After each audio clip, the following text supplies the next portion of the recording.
Vale, muchas gracias, buenas tardes a todas las presentes. Te traje una presentación en PowerPoint, pero no la voy a poner porque logísticamente no se va a ver nada. Mi nombre es Felipe Godoy, soy técnico mecánico, trabajador social, investigador independiente y también fui parte de la Federación de Estudiantes de la Universidad de Antofagasta y dirigente estudiantil en general. En primer lugar, saludar el espacio, agradecer a los compañeros y las compañeras que están presentes, a los conocidos, a las conocidas.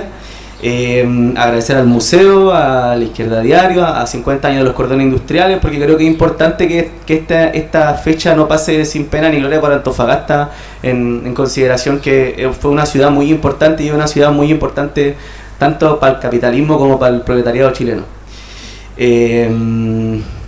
Para empezar, la exposición se llama Nos tomamos la universidad, nos tomamos la fábrica.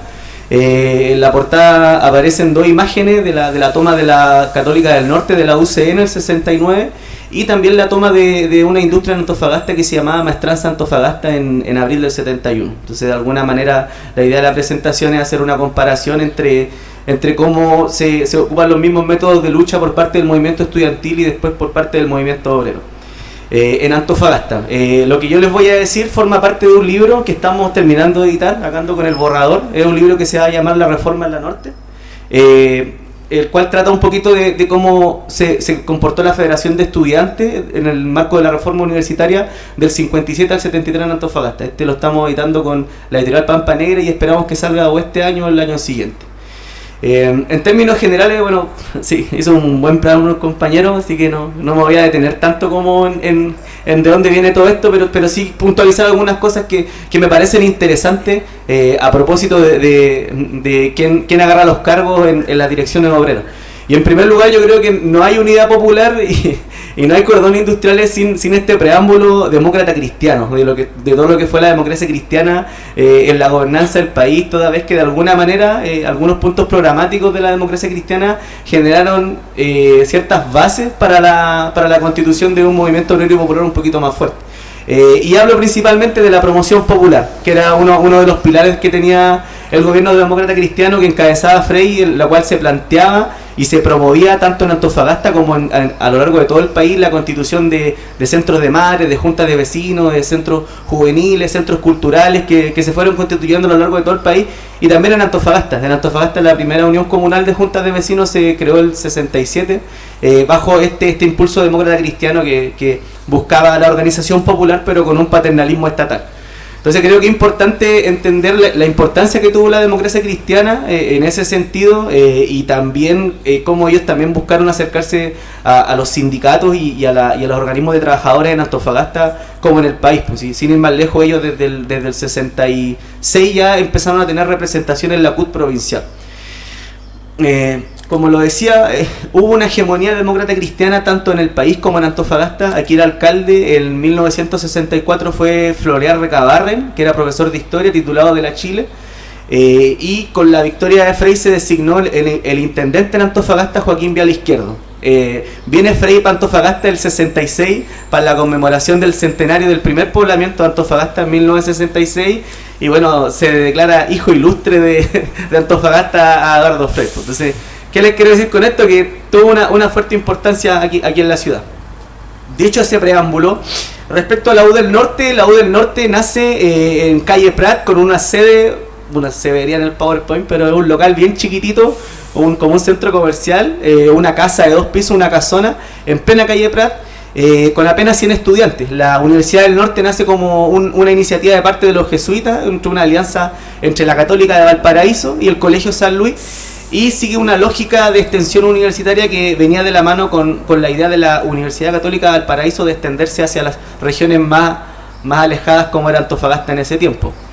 El primer periodo de la FEUCN o de la FEUN, de la Federación de Estudiantes de la Norte, del 57 al 64, está marcado por personas o presidentes, ¿cierto?, que eran personas independientes pero que de alguna manera tenían una tendencia hacia lo que era la democracia cristiana. Pues no se llamaban como tal, pero todos tenían esa cercanía. Y las actividades de esa primera federación de estudiantes giraban en torno a cuestiones más de centro de alumnos que de una federación. Por ejemplo, bienvenidas estudiantiles, realizaban foros y charlas, actividades institucionales.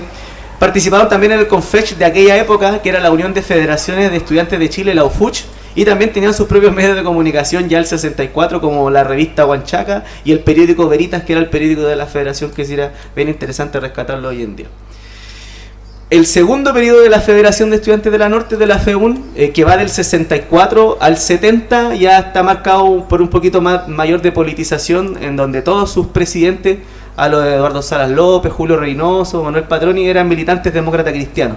Los primeros tres tenían miedo o no querían reconocerlo, pero ya después los dos últimos lo reconocían públicamente su militancia en la democracia cristiana. Como consecuencia de esto, ¿cierto? En el marco de estas federaciones que llevan en el segundo periodo del 64 al 70, se realizan varias actividades, entre ellas las convenciones estudiantiles, donde discuten la orgánica propia de la federación, la política nacional e internacional, o sea, es decir, en la Federación de Estudiantes del 68 ya se está discutiendo la política internacional y la política nacional del país, ¿cierto? Sobre la educación superior, y también se realizan cursos populares de verano que están en el marco que mencioné recién, el gobierno demócrata cristiano, de la promoción popular. Pues es decir, los estudiantes iban a las poblaciones a realizar talleres con los pobladores, con las juntas de vecinos, con los centros de madres, y para ir generando una especie de extensión universitaria.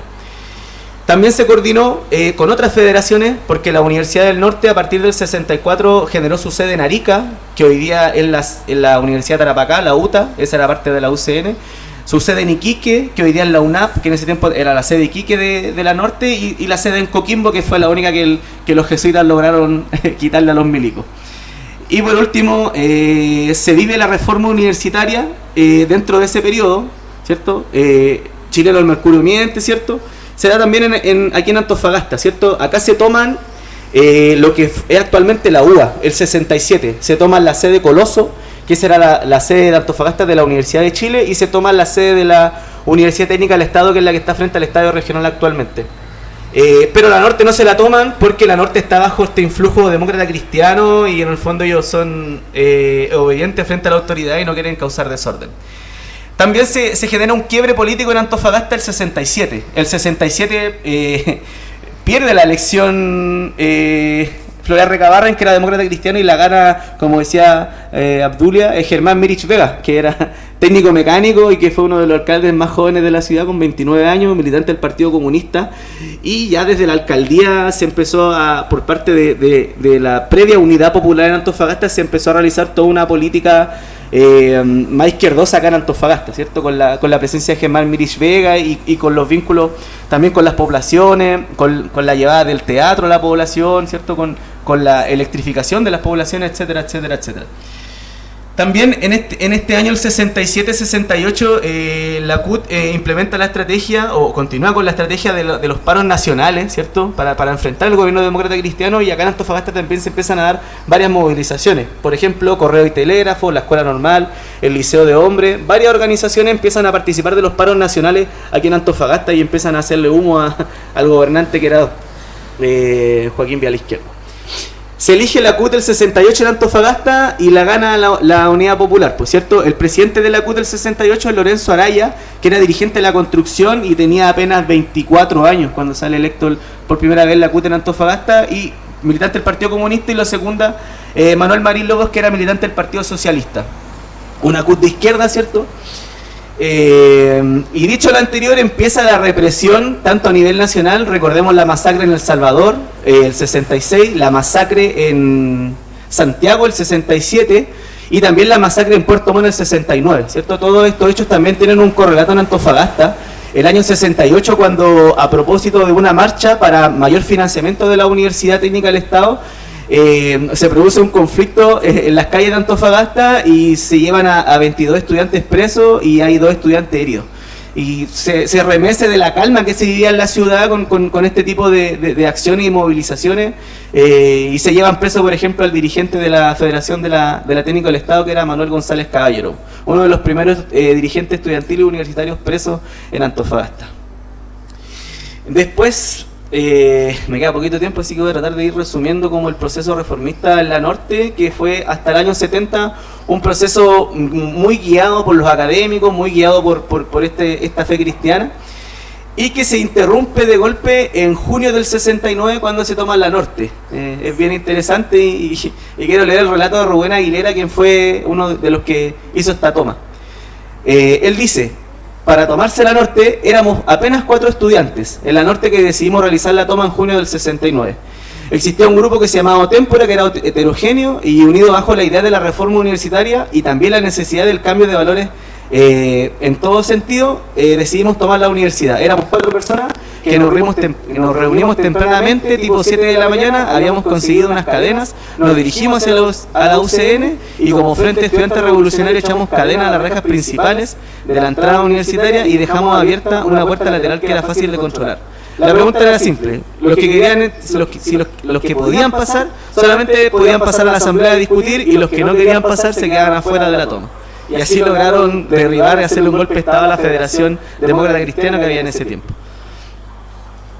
Y ahí se va desarrollando el movimiento estudiantil en la Norte, ¿cierto? Cada vez más presencia de partidos políticos, nacen los socialistas en la Norte, nace el movimiento de izquierda revolucionario en la Norte, y hay una tercera etapa que es la última, que es cuando la reforma se dinamiza, ¿cierto? ¿Qué pasa en la Norte? Empiezan a haber huelgas de hambre de profesores, paros estudiantiles, expulsiones de profesores, plebiscitos y urnas quemadas, renuncia de autoridades y una reorganización completa de la universidad. O sea, un proceso bien que no está escrito en ningún lado, pero un proceso bien dinámico el que sigue en la Universidad del Norte. Los compañeros y las compañeras logran echar a los jesuitas de la universidad y logran democratizarla y logran votar democráticamente para las elecciones de las autoridades con un 40%. ¿Quién dirige la federación en este tiempo? Militantes del Partido Socialista y del Movimiento de Izquierda Revolucionaria. Y ahí empiezan los primeros vínculos, ¿cierto?, con el movimiento obrero en Antofagasta y también con el movimiento popular, ¿cierto? Los estudiantes empiezan a participar en las constituciones de distintos campamentos a lo largo de la ciudad, principalmente en el sector alto. Participan en la constitución del campamento Venceremos, en la constitución del campamento Luciano Cruz, y también empiezan a realizar escuelas laborales. Por ejemplo, en abril del 70 se realiza una escuela laboral donde se invitan a empleados y obreros de las distintas universidades, a los trabajadores de la municipalidad, de CCU, de la empresa portuaria de Chile en Porchi, del ferrocarril, de la construcción, de Mantos Blancos, etcétera. Viene también Carlos Altamirano, Garretón, Sabela. Entonces ya empieza a haber como una vinculación completa entre el movimiento estudiantil y el movimiento obrero. Se genera también el Departamento Obrero Estudiantil en la Norte en el 70, a fines del 70. Y el primer encargado era Carlos Aracena, el bigote que le decían, que era estudiante de construcción civil y militante del MIR. Se genera ese Departamento de Unidad Obrero Estudiantil el 70, y después con el resto de los años, 71, 72, 73, es un cargo que se tiene que votar mediante elección popular en la universidad. Avanza el tiempo, eligen los estudiantes democráticamente el primer rector no cristiano ni jesuita, primer rector laico en la universidad, que era Miguel Campos Rodríguez, ¿cierto?, que se mantuvo del 69 al 73. Llega la Unidad Popular y bueno, no voy a hablar mucho de la UP porque se habló harto aquí, entonces creo que está de más, y ya para ir redondeando porque queda poquito y yo creo que estamos todos cansados de la UP. Hablar un poquito del proyecto educativo que tenía la Norte. Se eligen nuevas autoridades principalmente del Partido Socialista, uno de ellos fue Héctor Vera, y cambian toda la idea de la universidad y plantean un nuevo proyecto educativo, que quiero decirlo como en 4 o 5 frases. ¿Qué proponía Héctor Vera? Que la universidad es la que debe constituirse en la fábrica, en el sindicato y en la mina. Es la universidad la que debe hacer su quehacer, el mismo quehacer de los trabajadores, y de ahí surgirá una universidad del socialismo, plenamente democrática, integral, científica, activa, transformadora, esencialmente libre y plenamente universal. Ellos de alguna manera buscaban llevar la universidad hacia los sectores laborales. Entonces, ¿qué decían ellos? Con la participación de docentes, estudiantes en los procesos de mejoramiento técnico, expansión, elevación cualitativa y cuantitativa de la producción, se formarán los especialistas que la realidad inmediata y el futuro reclaman. Este tipo de aprendizaje dinámico, no tradicional, fuera de la universidad, ¿cierto?, ocupa la capacidad de los ingenieros técnicos y obreros especializados como fuerza de desarrollo científico, constituyéndose ellos en docentes de los alumnos y profesores de la universidad. O sea, el mismo obrero pasa a ser un profesor de los mismos estudiantes de la universidad y se da un proceso dialéctico, ¿cierto? Para cerrar, ¿cierto?, generando una capacitación de los trabajadores en la autogestión de las empresas del área social y la construcción de las bases para una universidad participante de los cambios sociales hacia el socialismo integral, o sea, una universidad plenamente de izquierda y comprometida con el socialismo.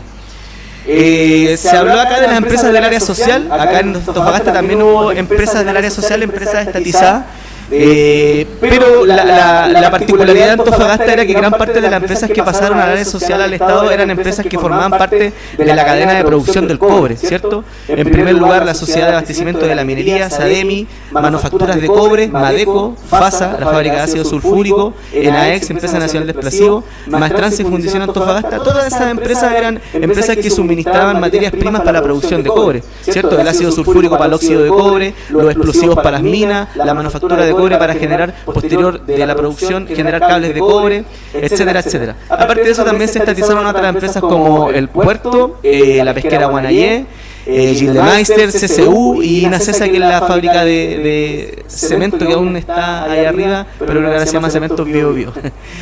Otro elemento importante es la nacionalización del salitre. En mayo del 71, donde pasan a una gran parte del proletariado de la región pasa a ser parte de un proletariado del Estado, ¿cierto? Y la nacionalización del cobre, el 71 también, que todos conocemos lo que trajo para la ciudad.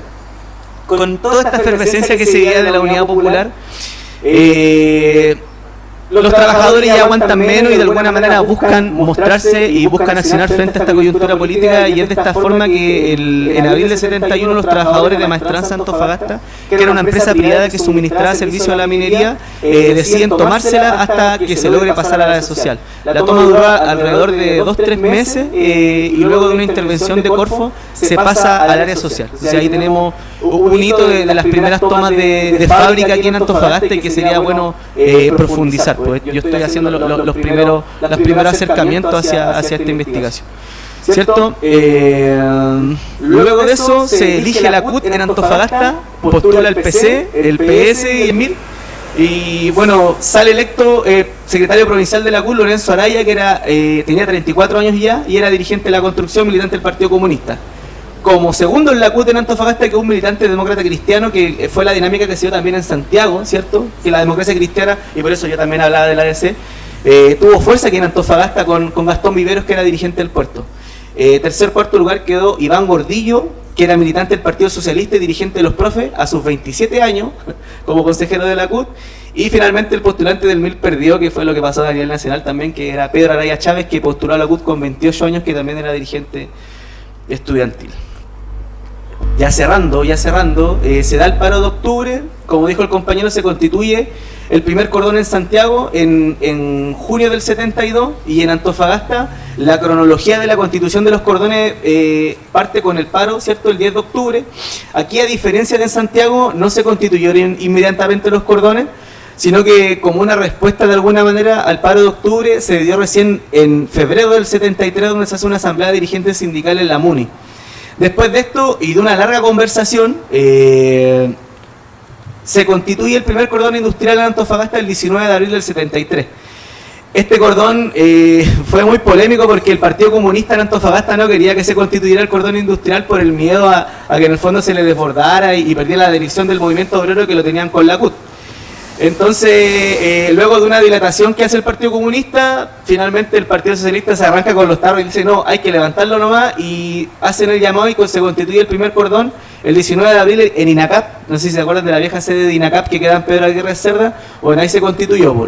Este fue impulsado por los consejeros socialistas de la CUT, eran 4, pero también fue impulsado también por los dirigentes sindicales de algunas empresas que estaban ahí. La orgánica de este cordón industrial era un comité coordinador y un consejo de delegados. Este consejo de delegados era compuesto por 2 representantes de cada empresa que había en este cordón industrial. En este cordón industrial quedaba ubicado desde la chimba, en la cual se encontraba una planta avícola, hasta la calle Bolívar, que estaba CCU. En este cordón participó MADECO, participó CCU, ¿cierto? Maestranza Antofagasta. 40 empresas en total participaron de este primer cordón industrial de Antofagasta.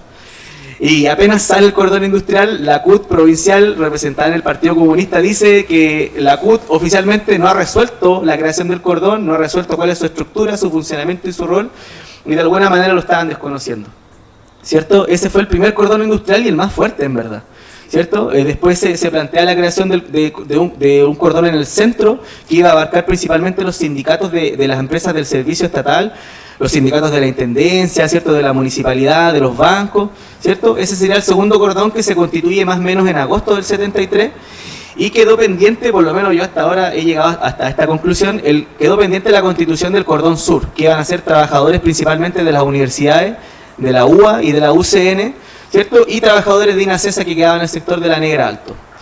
Ese fue el último plan de cordón, pero de alguna manera el Partido Comunista y la Unidad Popular en Antofagasta, anticipándose a este desborde, levantan el comando comunal en Antofagasta.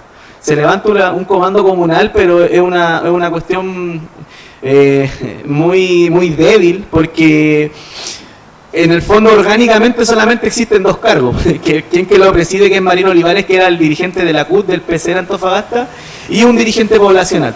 Pero plantean en la prensa que iba a participar todas las organizaciones sociales de Antofagasta, pero no es así. Entonces, a ir cerrando, los cordones industriales en Antofagasta, si bien hubo participación obrera de base, fue en todo momento un conflicto y una pugna entre el Partido Comunista, que planteaba ponerle freno a los avances, y el Partido Socialista, que decía vamos para adelante y armemos cordones por todos lados.